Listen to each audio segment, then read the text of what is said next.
რესპუბლიკაში, რომელიც ცხოვრობენ 2.900,000 ქართველი, არის ნამდვილი ციფრი არის და ჭირდება მოფერება და შვილიშვილებზე რომ ქართული ვასწავლოთ და წელიწადში რომ ერთხელ ჩამოვიდნენ სამშობლოში, ნახონ და ათვალიერონ და სადაც წასულები არიან მისი წინაპრები, ნახონ თურქეთში მცხოვრები ქართველი არ მალავს.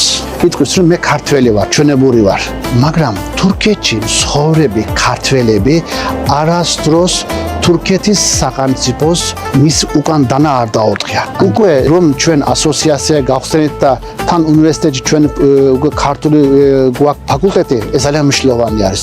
უკვე ჩვენ რიზეში, ადაფაზარში, ისტამბულში ჩვენ გვაქვს ქართული ფაკულტეტი. სკოლაში 5 ადამიანმა მოინდობა ქართული სწავლა, უკვე ვალდებულია თურქეთის სახელმწიფო რომ ქართველი მასწავლებელი დანიშნოს სკოლაში. ეს ძალიან მნიშვნელოვანი არის.